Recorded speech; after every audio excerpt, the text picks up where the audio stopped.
श्री स्वामी समर्थ. नमस्कार मंडळी, स्वागत आहे तुम्हा सर्वांचं आपल्या मराठी यूट्यूब चॅनेलमध्ये. स्वामी महाराजांच्या कृपेने तुमच्या सर्व चांगल्या इच्छा पूर्ण हो हीच मी स्वामींच्या चरणी प्रार्थना करते आणि आज या नवीन व्हिडिओला सुरुवात करते. महाशिवरात्रीच्या पावन पर्वावर महिलांनी 3 गोष्टी आवर्जून कराव्या. कोणत्या आहेत त्या 3 गोष्टी आणि त्या 3 गोष्टी महिलांनी का कराव्यात, चला जाणून घेऊयात. पण त्याआधी तुम्ही हा व्हिडिओ पूर्ण बघा. सोबतच चॅनेलवरती नवीन असाल तर सबस्क्राईब करा, तसेच बेल आयकॉनलाही प्रेस करा, जेणेकरून जेव्हा कधी मी नवीन व्हिडिओ अपलोड करेल त्याचं नोटिफिकेशन सर्वात आधी तुम्हाला भेटेल आणि तुम्ही एक पण व्हिडिओ मिस करणार नाही. 8 मार्च 2024 ला आलेली आहे महाशिवरात्र. महाशिवरात्रीच्या या पावन पर्वावर महिला वर्गांनी अर्थात सर्व स्त्रियांनी 3 गोष्टी आवर्जून कराव्यात. असं सांगितलं जातं की भगवान शिवशंकराच्या कृपेने संसारातील सर्व अडचणी दूर होतात.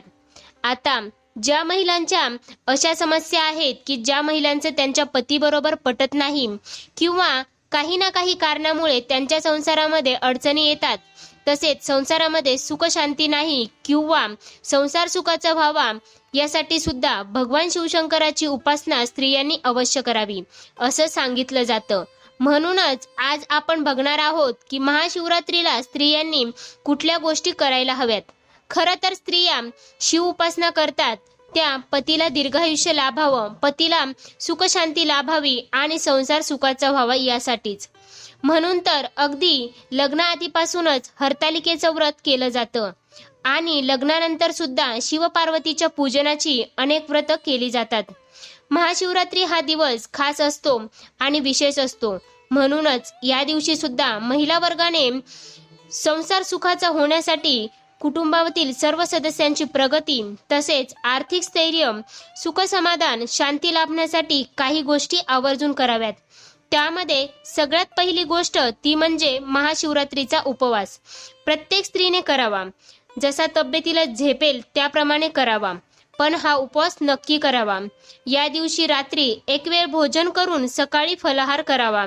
त्याचबरोबर भगवान शिवशंकराच्या जागृत शिव मंदिरामध्ये जाऊन शिवदर्शन सुद्धा अवश्य घ्यावं. शिवपिंडीवर 21 पांढरी फुलं व 21 बेलपत्र वहावे. शिवपिंडीवरील अभिषेक पात्रात दूध पाणी घालावं. त्याचबरोबर ओम उमामहेश्वराभ्याम नमहा या मंत्राचा 21 वेळा जप करावा. लक्षात घ्या, संसार सुखाचा होण्यासाठी किंवा संसारातील अडचणी दूर होण्यासाठी, पती पत्नीमध्ये असलेला वादविवाद मिटवण्यासाठी शिवपार्वतीचं पूजन प्रत्येक स्त्रीनं आवर्जून करावं असं सांगितलं जातं. त्याचाच हा एक भाग आहे. ही सगळी उपासना तुम्हाला महाशिवरात्रीच्या दिवशी तर करायचीच आहे, पण त्याचबरोबर तुम्ही दर सोमवारी जर ही उपासना केली तरी सुद्धा भगवान शिवशंकराच्या कृपेचा अनुभव नक्कीच येतो. त्याचबरोबर महत्त्वाची गोष्ट आहे ती म्हणजे शिवलीलामृत पोथी वाचन करणं. पूर्ण पोथी वाचायला जरी जमली नाही तरी महाशिवरात्रीच्या दिवशी शिवलीलामृताचा कमीत कमी 6वा अध्याय वाचावा. याला सीमंतिनी अज्ञान असं म्हणतात आणि यामध्ये चित्रांगण राजाची अनोखी प्रेमकथा या अध्यायामध्ये आहे. पतिप्रेम मिळावं यासाठी हा 6वा अध्याय स्त्रिया रोज सुद्धा वाचू शकतात.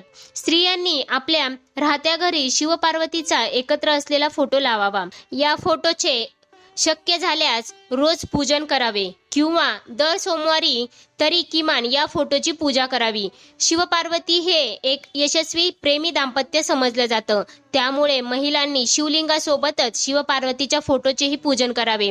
हा शिवपार्वतीचा फोटो देवघरात ठेवावा किंवा एखाद्या स्वच्छ टेबलावरती किंवा भिंतीवर ठेवला तरीही देखील चालेल. रोज या फोटोला मनभावे पूजा करून 2 सुगंधित उदबत्त्या दाखवल्या तरी चालतील. या सगळ्या गोष्टी तुम्हाला रोज करणं शक्य नसेल तरी कमीत कमी महाशिवरात्रीच्या या दिवशी तरी तुम्ही भगवान शिवशंकर आणि माता पार्वतीची पूजा अवश्य करावी. त्यामुळे संसारातील सर्व अडचणी दूर होतात. महिलांच्या अनेक वेगवेगळ्या प्रकारच्या समस्या असतात. त्या समस्यांमध्ये पतीचं व्यसनी असणं किंवा सासरच्यांबरोबर न पटणं किंवा पती आणि पत्नीच्या नात्यांमध्ये आलेला दुरावा या सगळ्या गोष्टींवरती भगवान शिवशंकर आणि माता पार्वतीच्या उपासनेने उपाय मिळतो असं म्हटलं जातं. म्हणूनच श्रद्धा आणि भक्तीने प्रत्येक स्त्रीने शिवपार्वतीचं पूजन करावे. आता महाशिवरात्रीच्या दिवशी तुम्हाला शिवपार्वतीची पूजा कशा प्रकारे करायची आहे ते बघूयात. महाशिवरात्रीच्या दिवशी संध्याकाळी लाल वस्त्रावरती शिवपार्वतीचा एकत्र फोटो ठेवावा.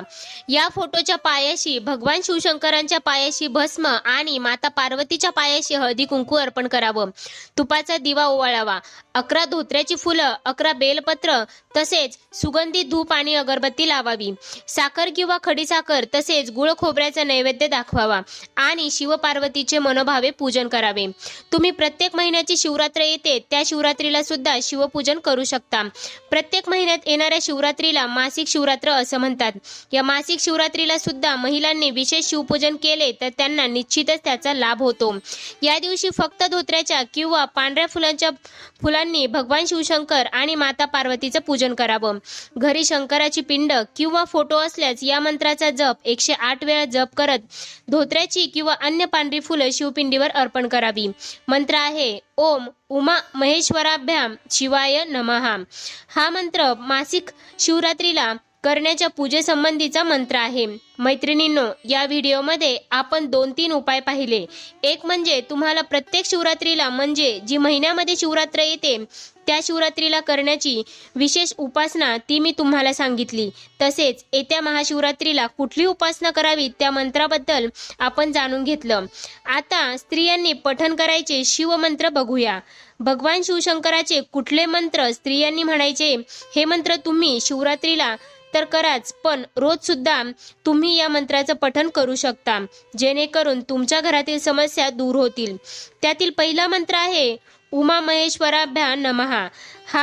हा मंत्र 108 वेळा रुद्राक्षाच्या माळेवरती म्हणायचा मंत्र आहे. दुसरा मंत्र आहे ओम पार्वती पते शिवाय नमः.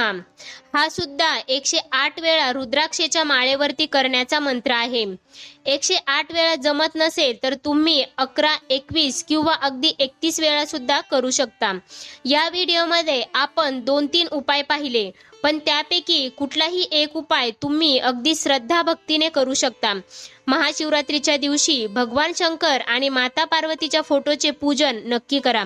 त्याचबरोबर भगवान शिवशंकराच्या एखाद्या मंत्राचा जपही नक्की करा. तसेच शिवलीलामृताचा 6वा अध्याय नक्की पठण करा. संसार सुखाचा होण्यासाठी हे उपाय सांगितले जातात. हे सर्व उपाय शिव उपासनेच्या पुस्तकामधून निवडून घेतलेले आहेत. त्यामुळे हे सर्व उपाय तुम्ही आवर्जून करा.